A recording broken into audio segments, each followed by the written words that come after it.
Hello, I'm J. Lenora Bressler, and welcome to the March 6, 2018 edition of the Bible, Delight in the Details, as we continue to look at the origins of some of our most beloved hymns.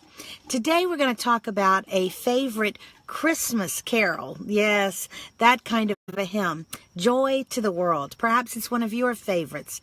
It was played as the recessional to my wedding, and so, which was on Christmas Eve of 1999.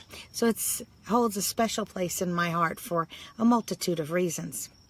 Now, Joy to the World is a very odd hymn in the sense that we think of it as being a Christmas hymn, but it's not based on Luke 2 or any other of the gospel explanations of the birth of Christ at all. In fact, it was written originally by Isaac Watts back in the early years of the 18th century in 1719, based on a psalm, Psalm 98. Now, Watts was a believer that everything in the Old Testament was to be read in light of the New. And so, for example, the Psalms, when he read the Psalms, he didn't just hear the beautiful ideas and thoughts and meditations of a young shepherd boy named David. No, he saw precursors, allusions, harbingers, and foreshadowing of the New Testament. And particularly in Psalm 98, he saw it as the ultimate fulfillment that would be in the second coming of Christ. So if you've ever really listened carefully to the lyrics of Joy to the World, it does not describe the first coming, because not everyone made room in their heart for Christ. Not everyone acknowledged Christ as King the first go-round, although they will in the second. Now, interestingly, the third stanza, which refers to the curse and the mitigation and the removal of the curse, does not come from Psalm 98, but rather alludes to Genesis chapter 3:17, where we're told that the very creation was cursed because of the sin of Adam.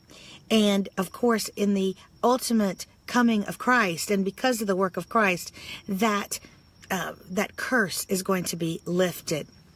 Now, interestingly, there are three people who deserve our thanks for this hymn, Isaac Watts being the first.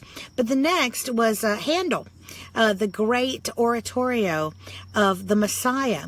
Actually, a lot of that was taken, bits and pieces pulled from that famous oratorio for this hymn. But then it was a man named Mason who later in the 19th century took the pieces that had been used from Handel and put them together. In addition, added some transitions of his own, including a very American, oops, the lights just went out, hold on, I'm in the car, I guess you figured that out, including a very American kind of melody, I'm back, called a fuguing melody. Now, this was interesting because it was where voices almost, but not quite, sang over one another, but they used repetition and they did it in very quick succession. Well, he used some of that fuguing melody to use where it talks about, like, heaven and earth sing, heaven and earth sing, and that was perfect. It had a driving, exciting kind of rhythm that really makes that song, I think.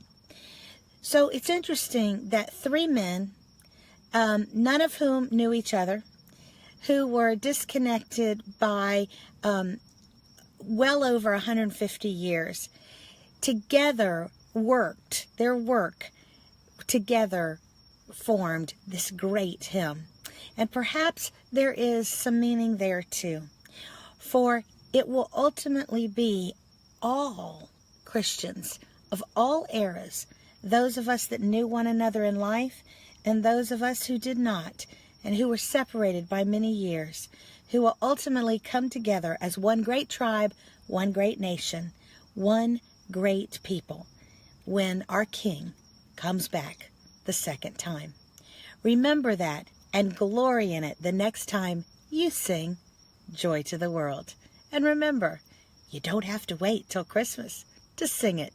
It's appropriate every day as we look forward to that great day where there shall be no more darkness and no more night. I'm J. Lenora Bressler.